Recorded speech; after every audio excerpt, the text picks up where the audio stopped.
Once in a dark and gloomy forest, a pack of wolves surrounded a lone warrior.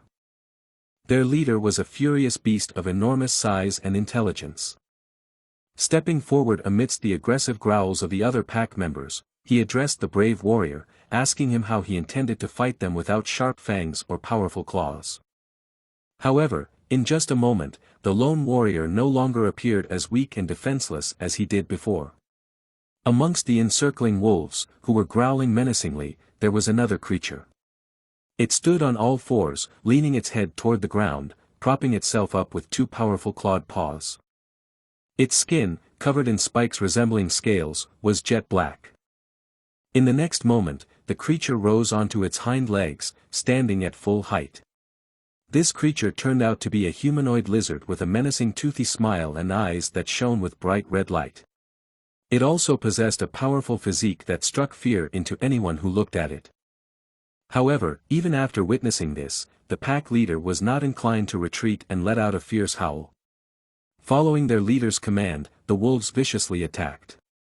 But despite their numerical advantage, they still had no chance. The humanoid lizard effortlessly dispatched them one by one, using its clawed paw to swiftly end each wolf's life. This was because the lizard-like creature's primary weapon was not its teeth and claws, but sweat and blood, flesh and bone. Stepping on the next wolf with its clawed paw, it instantaneously took the creature's life. At the same time, the pack leader, with rage in its eyes, watched as its kin were mercilessly destroyed by the once feeble warrior. Unable to bear it any longer, it let out a furious roar, then opened its massive jaws with sharp fangs and lunged at the lizard-like monster. But victory was not in the cards for it. In the next moment, the humanoid lizard intercepted the pack leader's attack, grabbing it by the jaw with its strong, clawed paw. Addressing the furious creature it held, the lizard said that it consumed the bodies of its enemies and used them as its weapons. After sinking its sharp teeth into the wolf pack leader's throat, it declared with a bloodthirsty voice that it would kill him, and by devouring him, it would become even stronger. In this world of magical beings with unique abilities, they were referred to as mystical creatures. A small number of people were also granted the ability to transform into mystical creatures. They served as prophets who worked for the betterment of humanity. But, as always, where there was good, there was also evil. In this world, there existed embodiments of this divine power, which people referred to with trepidation as the demonic god. In the midst of a dark forest, a man was running.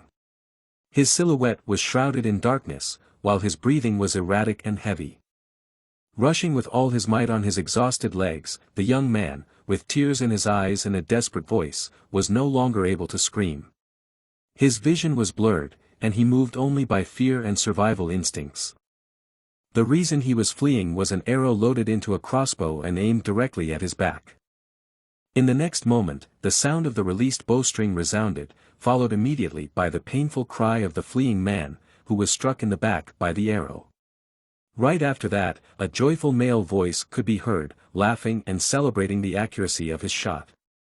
The owner of the voice was a bald middle-aged man dressed in light armor, holding a crossbow in his hands. Another man with long hair praised him for the shot. The sharpshooter proudly responded with a smirk that it was quite easy. The attacker's sword dripped with blood after murders. For men lay in their own blood without signs of life. Their attempt to defend themselves had been unsuccessful, as there were more enemies, and thus their foes celebrated victory, while those who had lost forever froze on the cold forest ground. Before sunset, they needed to take anything of value, no matter how small. The bandits quickly searched the bodies and claimed their reward. "It's just a feeling, but today the forest feels particularly eerie," said one of the criminals, and with these words, the group of criminals began their journey. A group of 9 criminals walked through a natural alley of majestic trees, which, when darkness fell upon the forest, took on eerie shapes. The group was in good spirits due to their easy pickings. A sarcastic voice came from the crowd: "What monster could be in this forest, and why would it be watching us right now?" The crowd laughed in response. "Wait," shouted the group's leader, who was walking ahead. Everyone froze. The closest killer's face was covered in sweat, and even his thick beard and the hair hanging over his forehead couldn't hide his fear. He wasn't alone in this feeling, another criminal standing nearby shared his unease. It was evident even from beneath the black hood he wore. One of the bandits who stood at the center of the group and couldn't see anything couldn't hold back and asked, "What's there?" "Animal carcasses," the bandit replied heavily. His gaze revealed a horrifying sight. The trees were marked with claw marks from some creature, and some of them were torn in half and scattered on the ground. On one of the fallen trees hung the lifeless body of a dead wolf. Mutilated animal bodies were strewn all over. Even in semi-darkness, their gray bodies were clearly visible.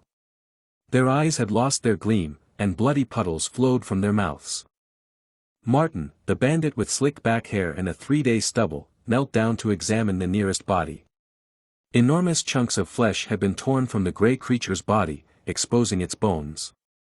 The bearded man approached his comrade and asked if this might have been a territorial battle, as one pack might have clashed with another, leading to a fight.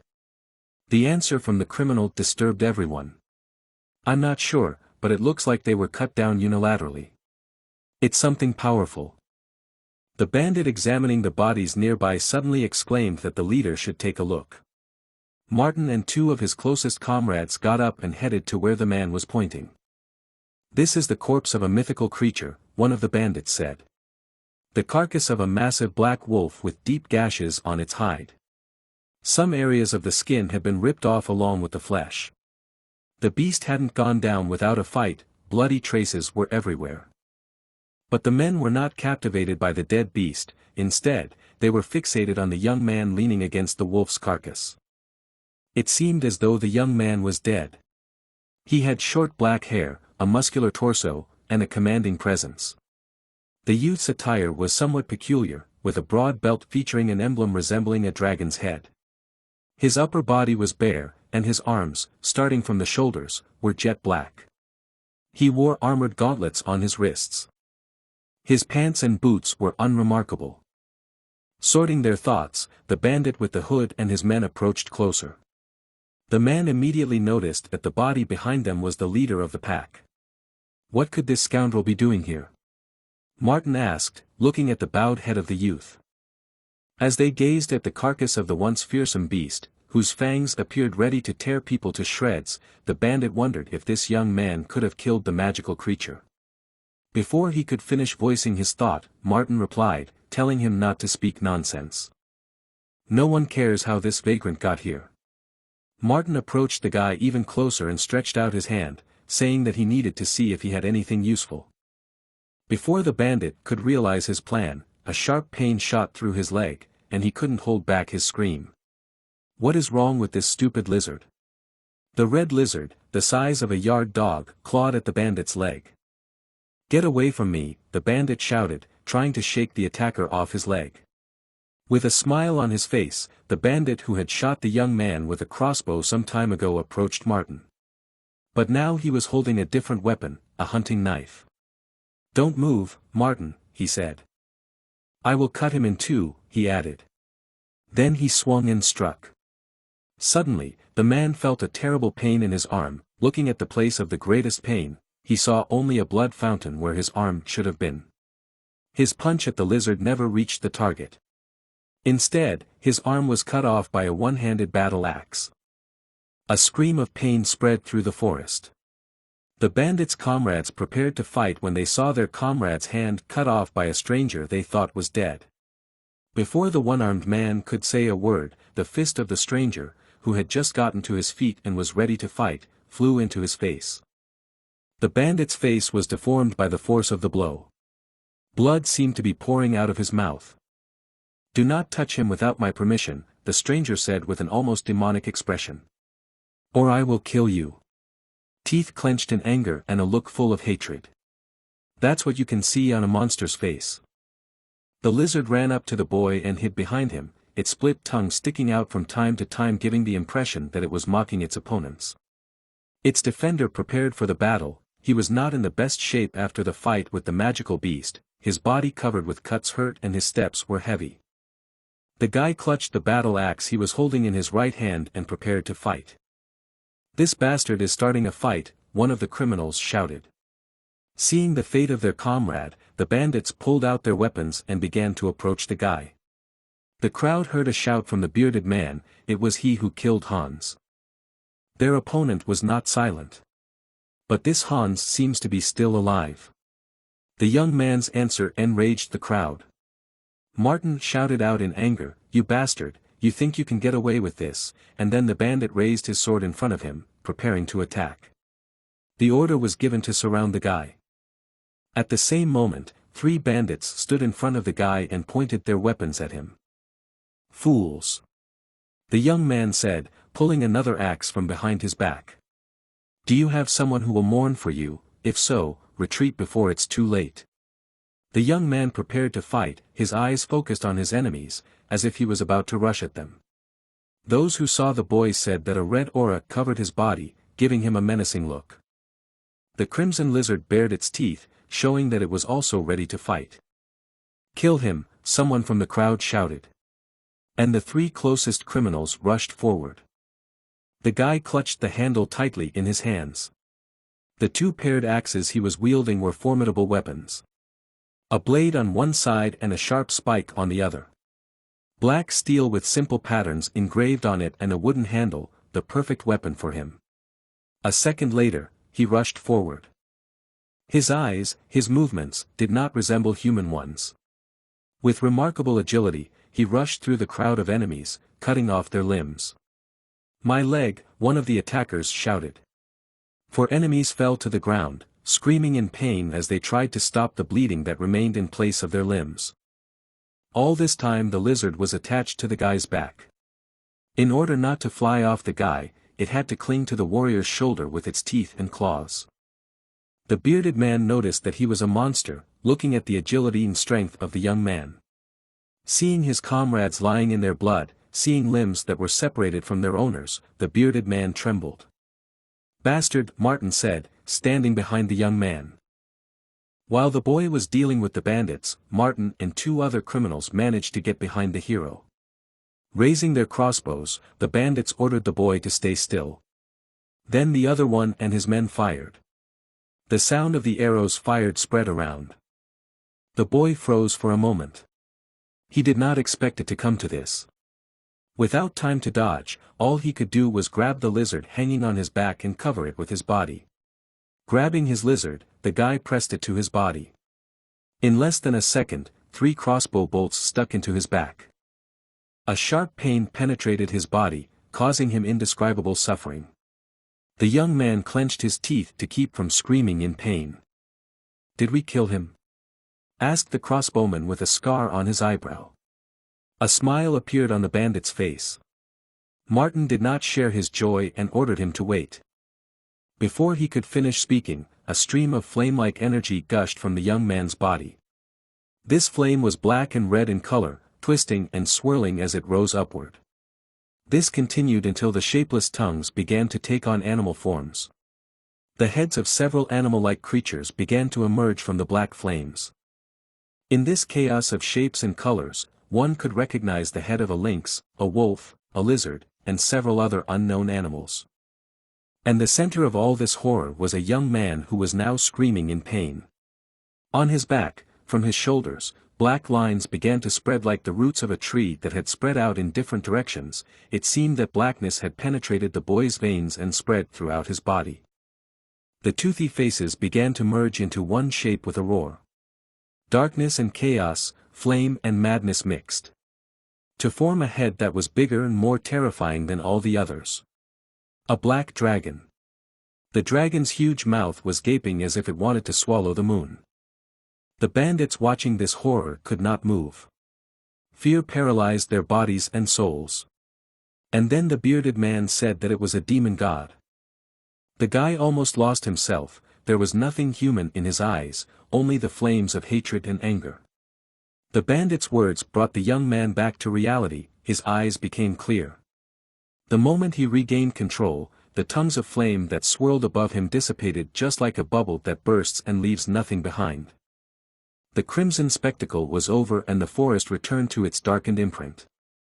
The young man fell to his knees, and the scaly friend did not leave his side, trying to help him somehow. The young man's body was smoking as if he had just been roasted on a fire, and this was not far from the truth. When he tried to get to his feet, he saw something strange in the trees, but he was not strong enough and lost consciousness. The night's darkness showed no signs of relenting.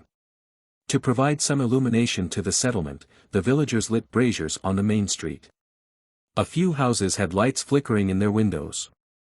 However, the interiors were empty as everyone had gathered in the square to inspect their incredible trophy. This small village was well protected with a high, nearly 3-meter wall lined with sharpened stakes.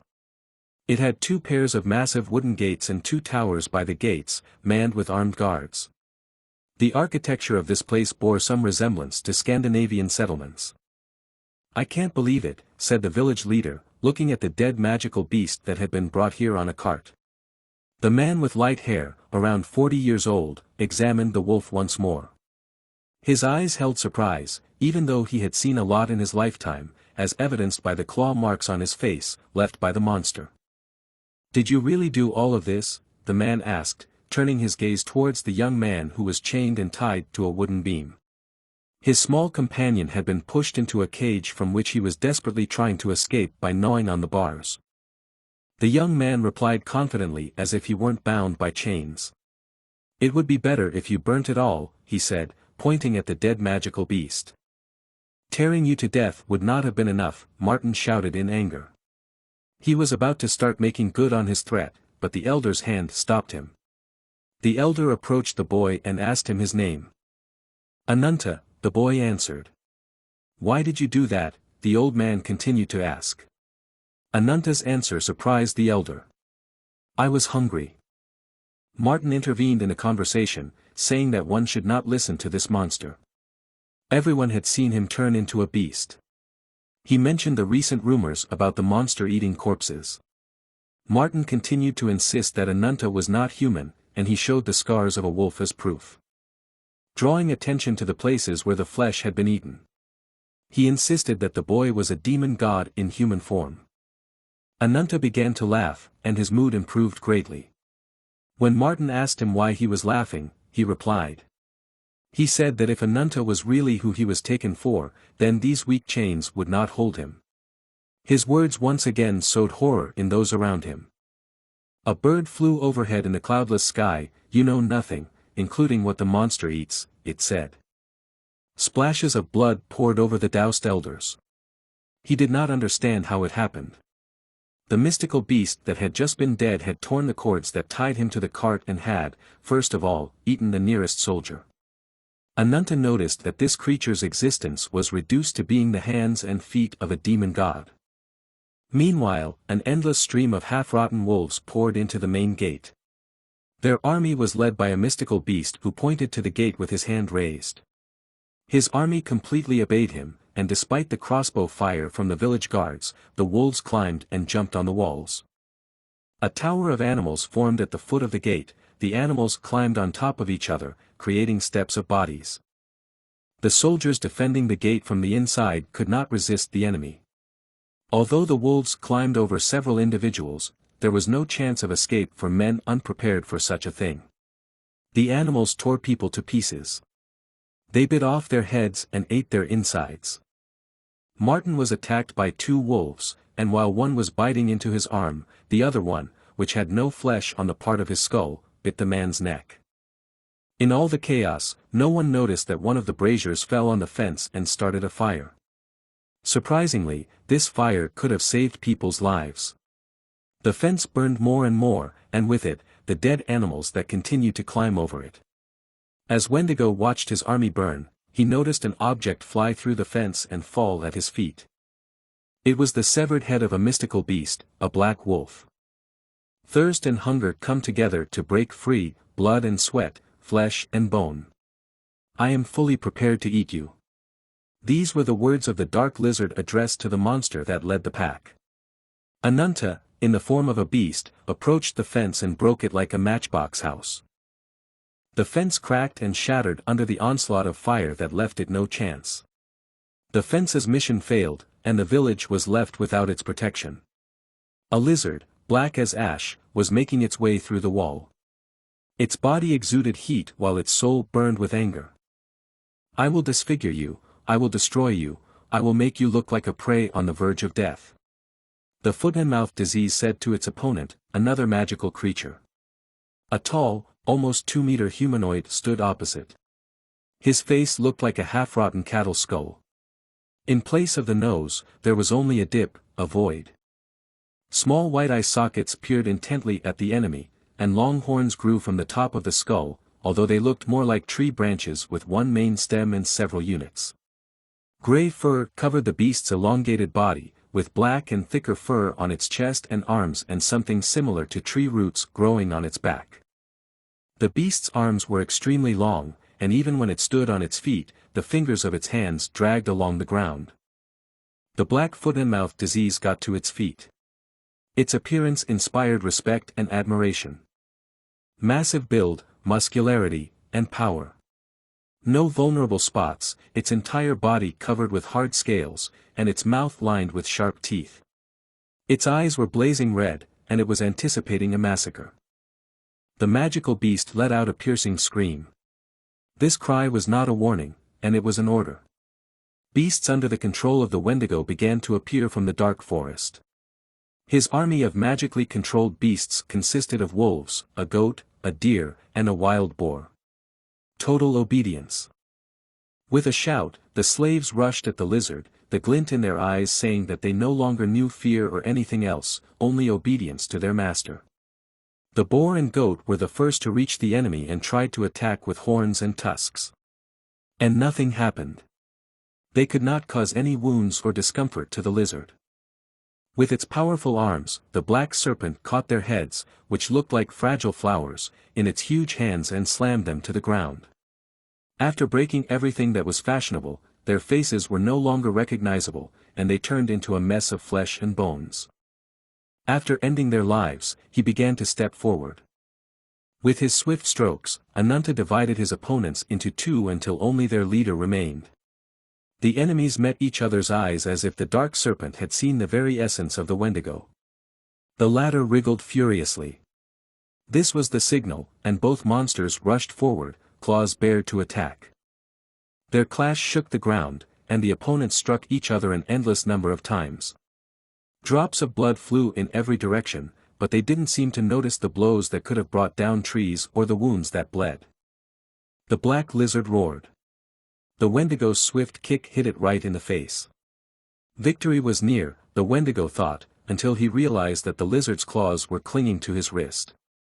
It was not impossible to retreat, and the grip was dead.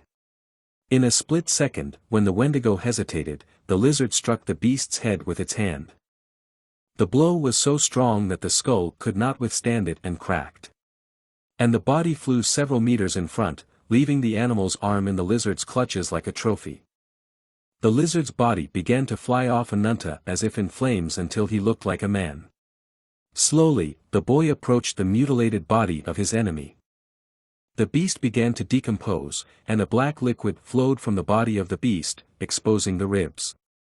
Then, the body of a white-haired girl appeared from the monster's carcass like a caterpillar cocoon.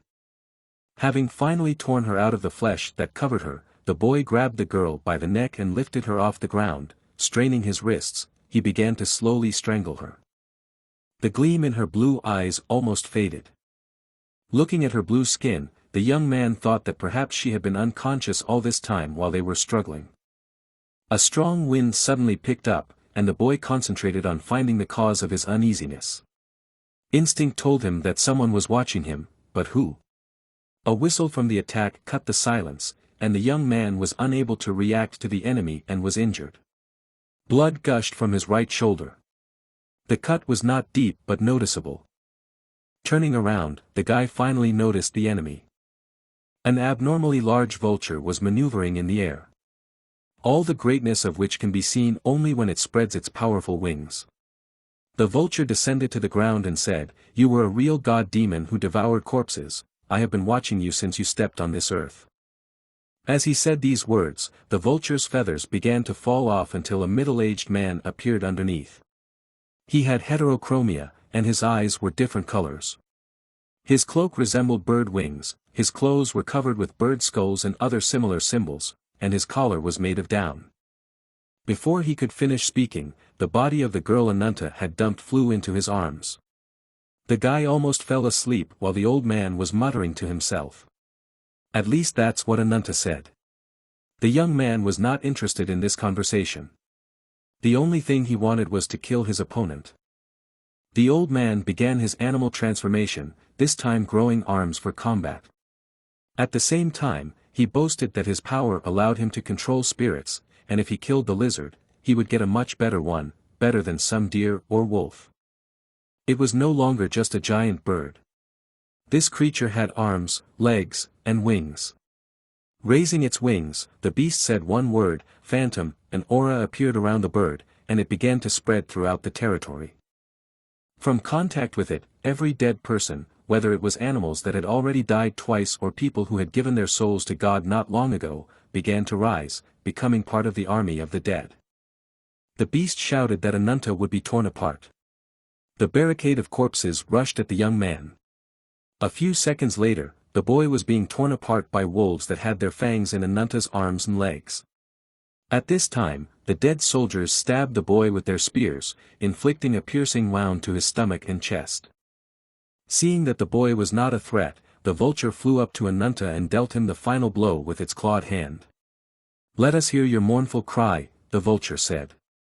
Pierced by the bird's claws, enduring the pain and abuse of the monster, the boy spat blood from his mouth and laughed.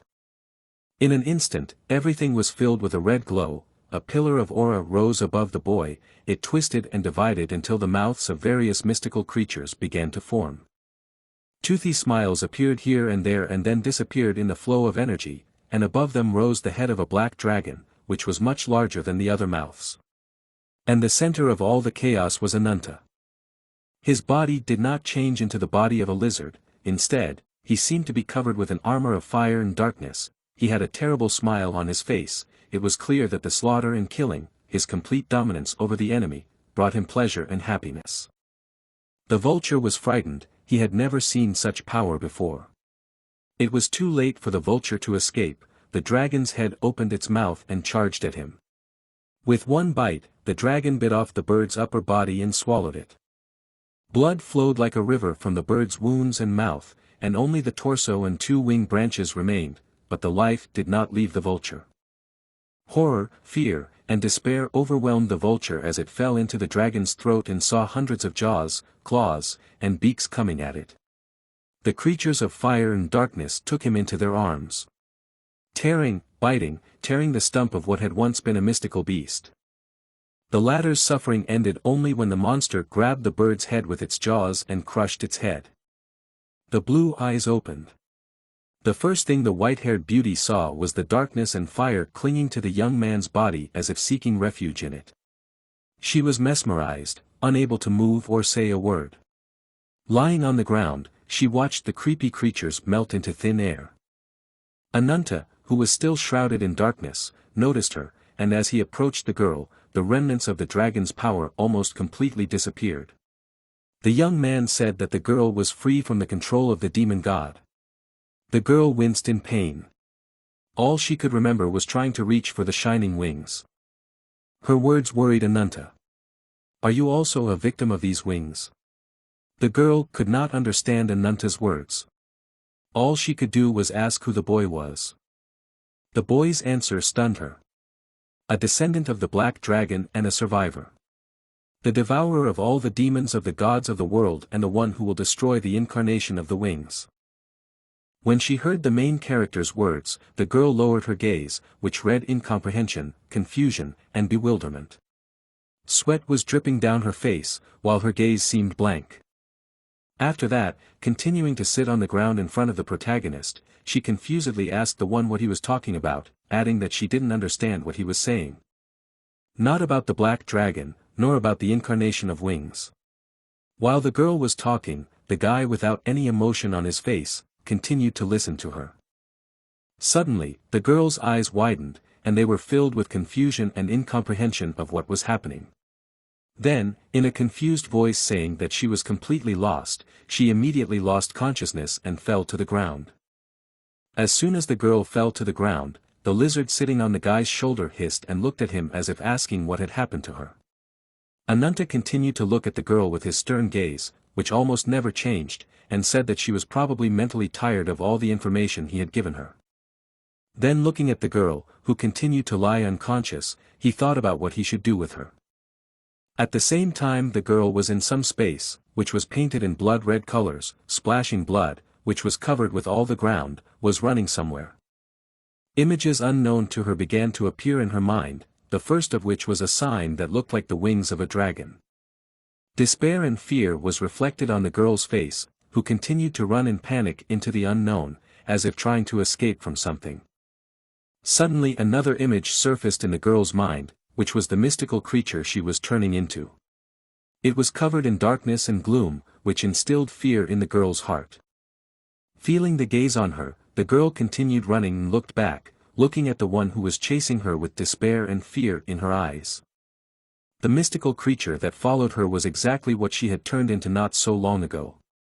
With its massive feet on the blood-stained ground, it continued to follow her as if it was not going to let her go. Suddenly, the girl caught her foot on something and stumbled. Then, not even having the strength to put her hands in front of her to soften the blow, she fell face down on the ground, splashing the blood that covered the ground. Shivering with terror and fear, the girl struggled to rise. Her face as well as her clothes were completely covered in blood. With despair in her eyes she looked in front of her. Where in the pool of blood was a reflection, but not only her, and a terrifying mystical animal's small eyes, which frighteningly glowed bright blue light. Looking around, the girl realized that all this blood covering the ground was here for a reason. It belonged to the mountains of corpses that lay on either side of her. The whole thing was reminiscent of hell. The girl looked at her hands, which were completely covered in blood, with horror in her eyes. Shaking with fear and despair, she, breathing heavily in panic, tried to understand what was happening to her. But her thoughts were interrupted by a bright white light, which immediately dispersed the darkness that filled the space. This blindingly bright light belonged to a creature whose silhouette resembled an angel with two pairs of wings.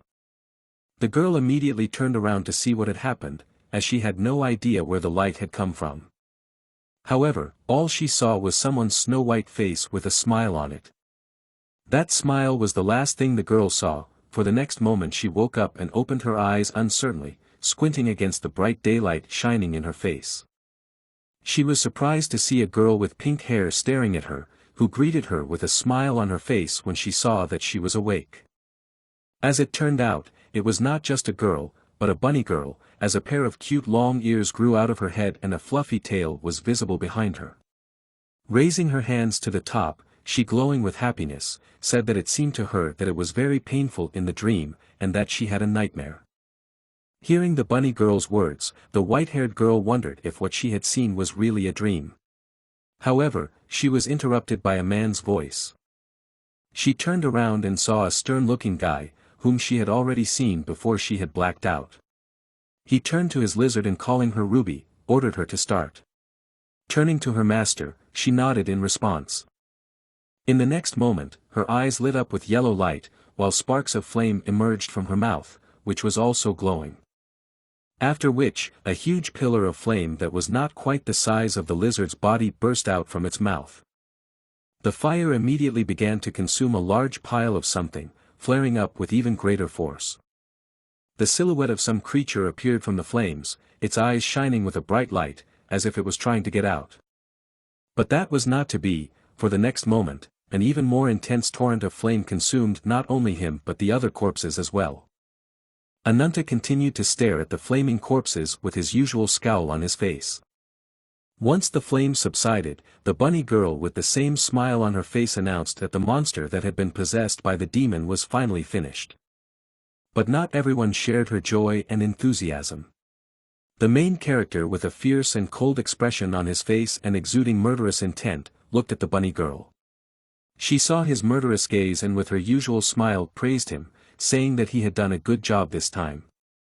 But those words didn't stop Ananta, who the next moment grabbed the girl by the scruff of the neck, causing her to shriek. Then, lowering himself to her eye level, he angrily ordered her to shut up, calling her a garbage information provider, to which she giggled softly. Pointing at the white-haired girl sitting in bewilderment, he irritably added that her misinformation was costing him even more this time. Then giving the girl a bunny slap, which made her fall to the floor with a shriek, he told her in an irritated voice that their deal was done, demanding that she pay him immediately. Rising to her feet and smiling, she told him not to get so angry over nothing.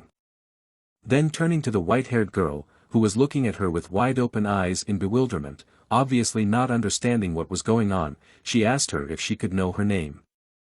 The girl answered in a not very friendly voice that her name was Nadia. Hearing this, the bunny girl excitedly replied that it was incredible and that she couldn't believe that there was another victim of the wings, just like Ananta. Nadia stared at the girl, wondering what she was talking about. But then the guy's voice interrupted their conversation, and with an annoyed look on his face, he shouted at the bunny girl and told her to stop talking. "What is this eternal hurry?" said the bunny girl with a smile on her face. Then she took out a gold mechanical watch on a chain, with a rabbit symbol engraved on the top. The girl and her watch looked a bit like the white rabbit from Alice in Wonderland. With a little effort, the bunny opened the lid, under which there was a strange mechanism. When it was activated, unexplained magical symbols appeared on the watch. In a minute, a huge abyss, both in diameter and depth, formed under the command, into which our heroes fell. Nadia could not hold back her scream of terror as she fell, flying headlong. She tried to somehow catch on to the edge, or at least soften her fall.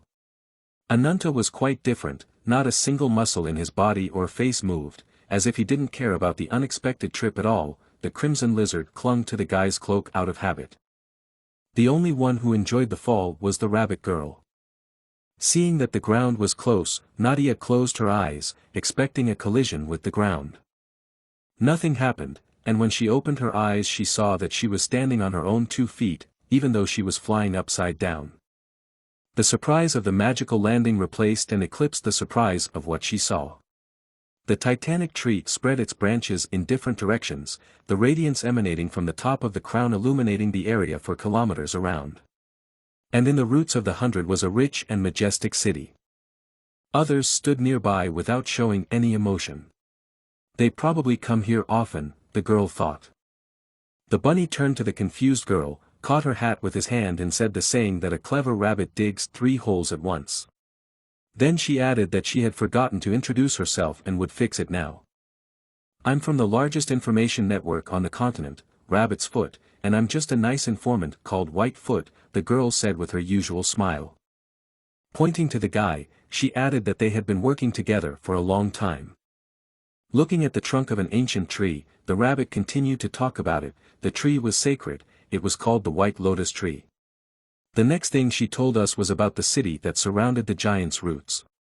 It turned out to be the largest trading city in the south. The White Paw wanted to add something else, but did not have time. "Stop!" the girls shout. "Stop the bunny!" Nadia thanked him for rescuing her from the demon's control, but she was no longer able to listen to the Foot's monologues. The girl continued, "If you want to continue the conversation, answer my question. Why did you bring me to this city? Shut up and follow me, I'll show you everything." With these words, Ananta silenced the girl. With an expression of complete indifference, he continued on his way. Entering one of the streets, the group found themselves at the city market. There were a lot of people and it was clear from their clothes that they lived in prosperity. The cobblestones that were laid everywhere and the white stone houses and walls confirmed this. After a while, Nadia broke the silence with a question. She wondered who the man was, the winged incarnation that Ananta was hunting for.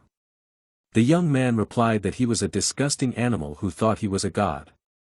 The girl was not satisfied with the boy's answer and wanted to hear more details. Then the Whitefoot intervened in the conversation, telling her that avatars received their human form and powers from the gods. The winged incarnations can also give power to others, but their powers are imperfect and it is not known whether it is a blessing or a curse. "Imperfect?" the girl asked again, clearly interested in the bunny's words. Unfortunately, the conversation could not continue. A harsh "we came" came from the young man's mouth. The girl looked around and tensed up. She did not notice how Ananta had led them into a dark alley with people in chains everywhere. Men, women, and even children were chained and wooden shackled, their vendors glancing at the newcomers, sizing them up. "Welcome to the cafe's slave market," said a white foot. "Recently, there have been more people here," the paw continued, not forgetting to show the girl the right way. She continued her story: immigrants, travelers, vagrants caught by slave hunters, and even animal spirits can all be found here. While listening to the bunny, Nadia looked around the market until her eyes were drawn to a majestic white tiger in a cage.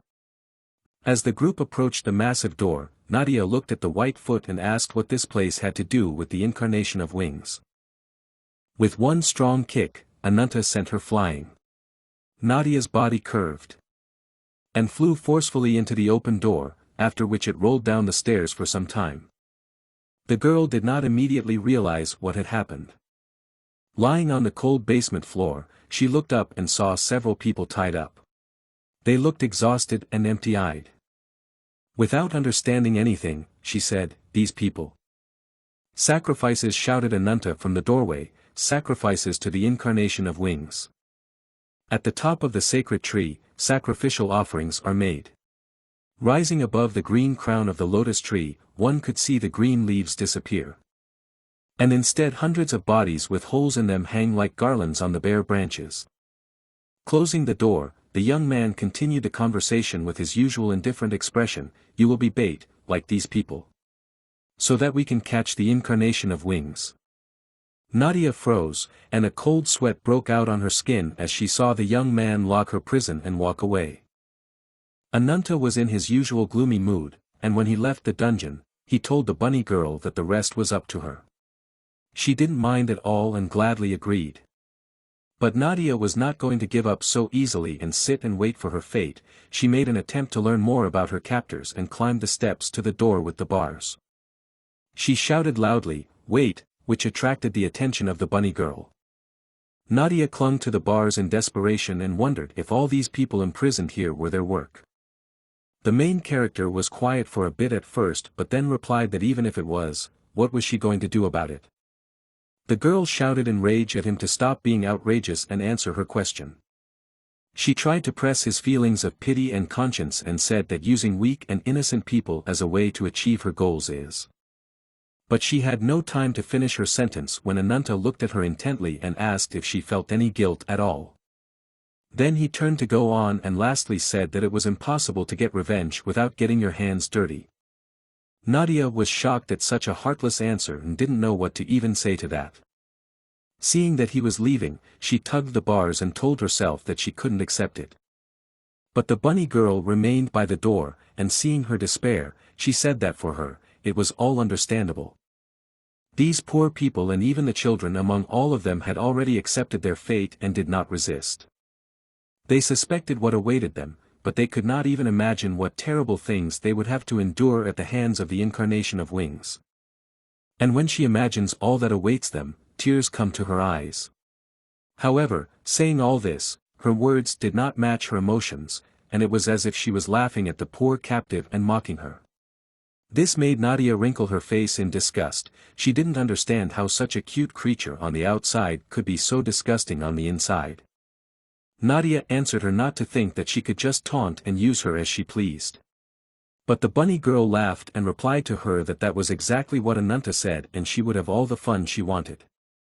After all, Nadia is here because of what she has done so far while under the control of the demon god and has caused a massacre that has killed many people dozens of times more than here in prison. And now it is very strange that she is worried about a few dozen lives. The girl who heard such accusations was horrified. But the bunny girl continued that even if it wasn't her intention and she wasn't in control, it didn't mean that these things never happened. Nadia's imagination conjured up horrible pictures of the piles of corpses and rivers of blood she was leaving behind. The bunny girl saw her desperation and anger and smiled. She touched her arm and advised her not to direct all her anger at her and Ananta, for they were not the reason she was here. It was all the fault of their common and identical enemy, the evil incarnation of wings. Who was atop a huge white lotus tree in the middle of the city, that's who was to be hated.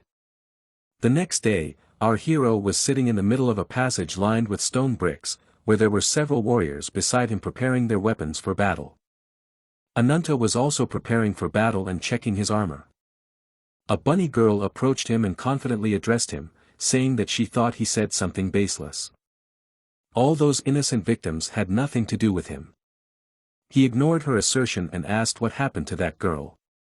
The bunny girl replied that she had asked Nadia for her cooperation and everything was going according to plan. At the same time, there was a procession of captives in the middle of the city, led by guards more like priests in armor, white cloaks, and with spiky crowns on their heads. Nadia was among the captives, all of whom were about to be sacrificed. They were led to the White Lotus Temple and escorted by the wing guards themselves. Nadia looked up into the clear sky above her head that was displayed in her blue eyes and didn't know if this was the last time she would see it in her life. She was led along with the rest of the captives to a huge white temple that was located in the roots of a giant tree. This was part of their plan, or rather, the offering of the victim was the starting point of their plan to meet with the incarnation of wings. Along with this, they completed all the preparations to hunt down the incarnation of wings.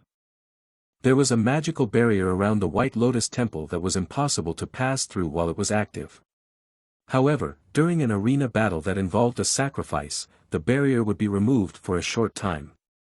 At that moment, the winner of the arena could touch the bark and break off a branch from the White Lotus tree, and it was a reward for the winner. After that, the incarnation of wings would soon descend to him to perform a ritual at the end of which the winner could receive the power of the beast or die in terrible agony. The bunny girl was optimistic about their plan, which, although sounding simple enough, was very complicated and bloody to execute.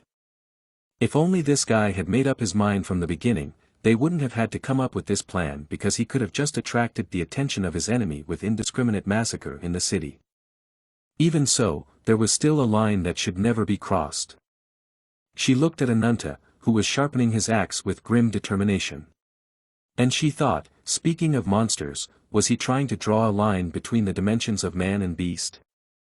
The bunny girl knew a number of means and methods for doing so, but they were all quite controversial, and she knew our hero wouldn't agree to them. Ananta noticed her look and said that he could hear her rolling her eyes and knew what she was thinking and still wasn't going to act like the others. Then, picking up his axe, he noted that it hadn't been that long since their last meal, and now was just the perfect time for a post-meal workout. He headed towards the arena exit and told the girl and Ruby the lizard to sit quietly and watch from the sidelines. He turned around and added that this was his way, he only hunts beasts. The bunny girl pretended not to understand what he meant but asked him not to do anything to attract unnecessary attention. And while Ruby yawned, she added that extra attention would complicate things for them and anything could go wrong. Ananta replied firmly that he would take that into consideration. In the arena our hero was about to enter, the commander of one of the warrior squads shouted to his subordinates to form a wall of shields. Which they immediately did, putting up a palisade of spears in front of them. In front of them was a beast that looked like a giant leopard, only with a small head and a giant tail. Around it lay the corpses of the poor people who had hoped to defeat it. The beast let out a roar, hoping to scare the rest of the warriors and bring confusion to their ranks. But the squad leader shouted to them not to be afraid and to hold the line. However, we will never know whether they would have held their line or not because one of the warriors put a hand on his shoulder. And with force threw him back to the ground, he only had time to cry out in pain and surprise. It was our hero who entered the arena and removed the annoying obstacle from his path. The other warriors were shocked by the way he boldly stepped towards the monster and asked, "What the hell is he doing?" The beast, seeing the fresh and seemingly unintelligent victim, immediately lunged at it with a growl. It brought its large clawed paw up to strike. Ananta sliced through the beast's paw with one powerful blow. That's why its attack never reached its target. Everyone was shocked to see such a powerful blow. And the bunny girl realized that he had disobeyed her after all. She watched the hero's bloody display of strength and remarked to herself, "He's such a trouble." The warrior squad leader didn't understand how this was possible. He had considerable combat experience, but he had never met a warrior with such strength. How could an ordinary man overpower a mystical beast? The wounded beast could no longer move properly, much less attack. But Ananta was not going to give the beast a break and prepared for the next attack with his eyes burning with rage. After a moment, he had already jumped forward. He pushed off with enough force to fly above the beast and was about to deliver a crushing blow with 2 axes at once. His fierce blow hit the beast's head, knocking it to the ground. All the spectators froze in shock, and it was the first time they had ever seen someone defeat a mythical beast single-handedly and so quickly. Ananta pulled out his axe and the dead beast's carcass, and looked up and let out a fierce scream like some berserker. He looked up to the top of the tree, asking his enemy to just wait. And he would surely slice him into pieces and eat him alive soon. Meanwhile, despite the protagonist's threats, the top of the lotus tree was glowing with a white radiance. And at its foot, the procession with the prisoners went inside. Behind them, the gates immediately slammed shut with a thud. Nadia didn't like it, she felt as if she had entered a white and well-lit crypt rather than a temple. They were led down a brightly lit hallway with many pillars to a smaller tree. They were greeted by a loud voice that addressed the fear-filled citizens. Nadia tensed, this man was strangely familiar to her, and the mere thought of him instilled fear in her. The man, meanwhile, let go of the small bird that sat on his finger. And with a smile, he asked them to let go of their fear. He was saying welcome to them and greeting them in the temple of the goddess. He was surrounded by birds and dressed in a white and gold garment and seemed to have wings himself. Was he the ultimate evil and the incarnation of wings? The temple of the white lotus tree is surrounded by a barrier so strong that the place around it was nicknamed the sacred tree. For some unknown reason, all incarnations of wings settled there in search of offerings. Those who offered a sacrifice to the temple received the right to participate in the arena of Cepheus. Warriors who proved their strength in battle against beasts were rewarded with a branch of the white lotus tree. And those who are marked by the incarnation of wings are given a special power. Those who receive this power are called wing guardians. Let's go back to the time when Nadia was just locked in the cell with the rest of the people who were to act as victims. Standing at the cell door, Whitefoot was explaining to the girl their plan, which was to break through the incarnation of wings' defenses. And they planned to do so through infiltration under the pretense of sacrifice. Finished, she asked with a smile on her face if the girl had any more questions. Saying that it would be the last one, Nadia asked why Ananta wanted to kill the incarnation of wings, and was it something to do with his power? Whitefoot answered after a few seconds of silence that it wasn't that simple, and it would be impossible to explain in 2 words. However, she added that she could say one thing.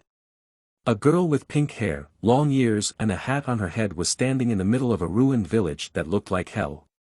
Namely, there was a creature called Death Incarnate. At this place was Whitefoot, whose usually cheerful face now lacked the usual smile. There was no emotion on her face, but her gaze was fixed on something. And that by its very nature boggled the imagination. In front of her was the boy who was little Ananta. Sitting on his knees in the middle of all this hell, he was screaming loudly and violently, holding someone's burnt corpse in his arms.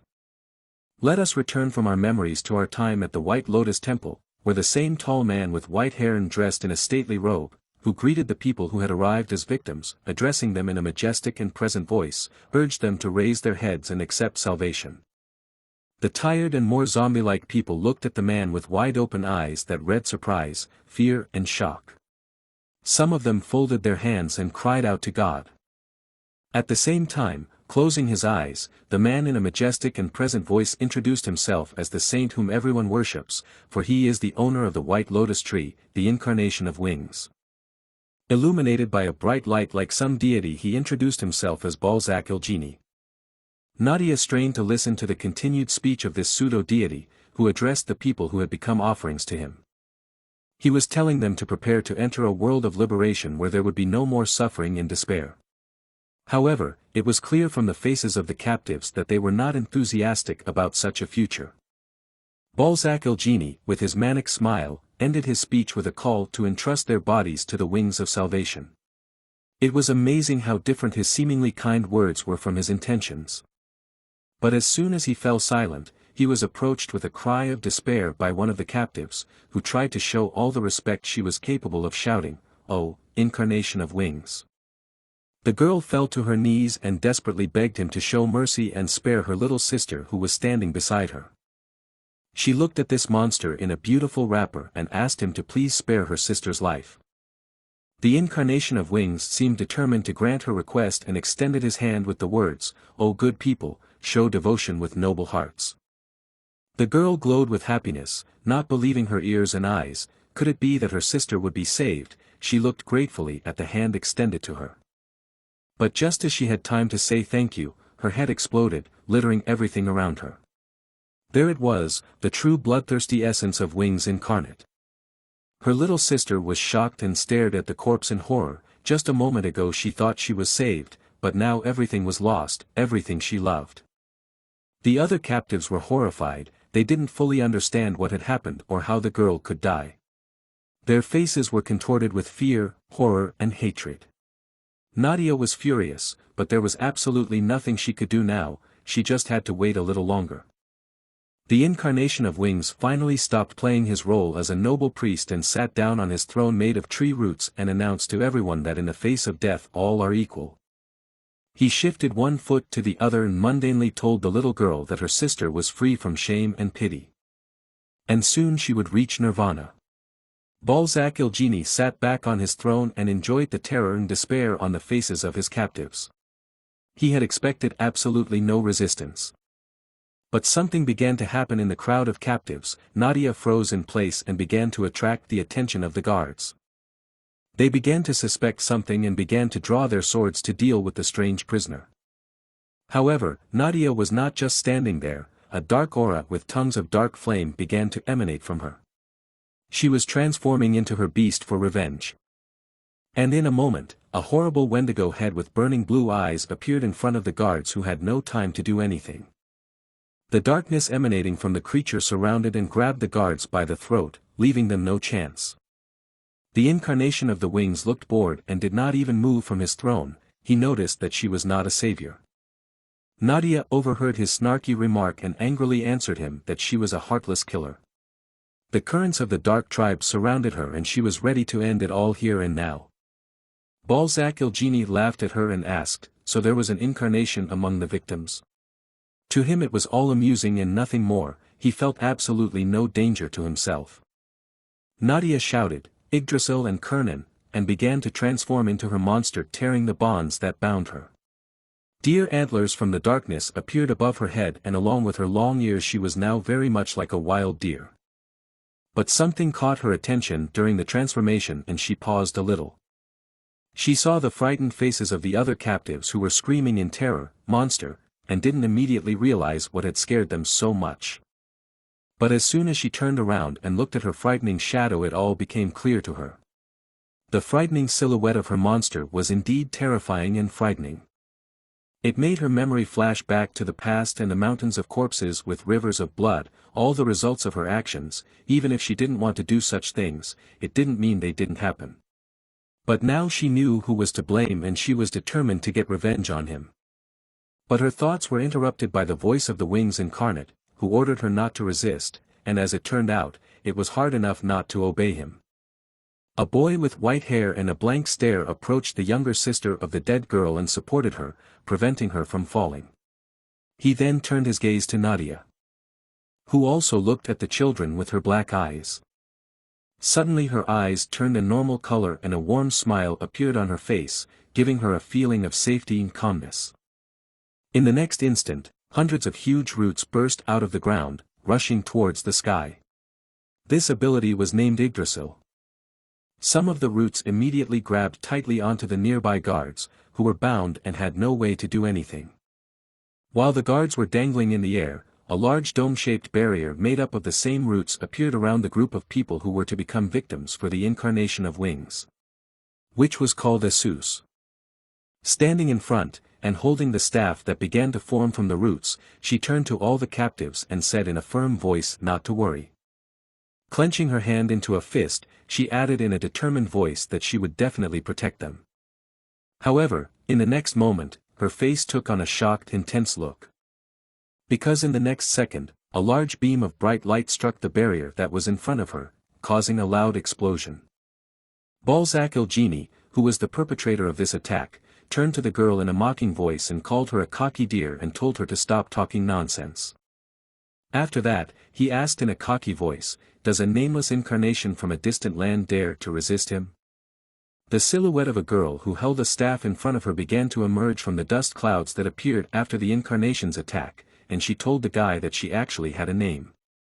"And my name is Nadia," said the girl in the same unwavering and dignified voice, who had a wreath of the same tree roots formed on her head, and then added in a firm voice that she was an incarnation of nature. The one who heard the girl's words replied in a mocking voice that she was foolish but quite brave. But the girl did not react in any way to the guy's mockery, but concentrated on her upcoming attack, once again beginning to manipulate the roots, which were eventually formed into a huge tree hammer, with a bright green light shining around it. This ability had the name Suchilus. While forming the hammer, the girl pondered whether the enemy's previous attack had been an invisible wave or telekinesis, as even though she was able to instinctively block it, she didn't feel threatened by it. But deciding that it didn't matter now, she focused on her attack, telling herself that she would crush Balzac el-Genie with all her strength. In the next second, with all her strength, she attacked the guy with the Suchilus hammer, which immediately flew towards him at a great speed. However, despite the seemingly enormous danger, he stood still and only grinned. The next moment, an iridescent aura in the shape of various wings formed around him, which resembled the tail of a peacock. The incarnation of wings extended his hand towards Nadia and ordered her to obey him. There was a loud and powerful explosion that was heard even in the arena, and Ananta stood over the defeated beast and raised his head to see where the noise was coming from. All the people in the stands fidgeted and asked each other what was wrong. Someone in the crowd said that the sound was coming from the white lotus tree, and everyone immediately raised their heads to look there. Even the warriors in the arena forgot about the battle and stared at the tree. Our protagonist knew roughly what was going on there, but he was as usual speechless. Meanwhile, inside the white lotus tree, Nadia was shocked by what she saw. She couldn't believe her strongest attack had been destroyed so easily by a single beam of light. She now realized that her enemy was on a whole other level, for in the face of her attack he didn't even move and continued to stare at her smugly. High at the top of the temple hung a huge golden cage, inside of which was darkness. From the noise below it began to shake. The incarnation of wings looked at the insolent prisoner who dared to defy him and asked if such a pitiful power was all she had. And after saying that, he snapped his fingers. The huge golden cage that hung from the ceiling fell to the ground with a loud clang, scattering dust and small stones. Nadia could barely stand on her feet from such a blow. She didn't realize what was happening, which showed very clearly on her face. The next second, however, when the dust cleared, her confusion was replaced by horror as she saw the creature that had broken free from its confinement. A huge shadow of which covered the terrified girl. She had never seen anything like it before. This monster had tattered wings with feathers and spikes, and they resembled more the wings of a pterodactyl than a bird. The captive boy shouted to her that it was dangerous, trying to warn her, but it was too late. The very next instant her eyes widened with pain and surprise. When she looked down at her body, she saw two large bone spikes that had hit her shoulder and the side of her stomach. The incarnation of wings with his sneaky smile advised her to be careful. Above him stood his hand monster at full height, the hideousness of which was hard to describe. The incarnation of wings continued his nonsense and urged her to serve Yo's loyal followers. It would seem that now, with such a monster at his side, no one would be able to stop him, and his bloodlust would continue to prosper.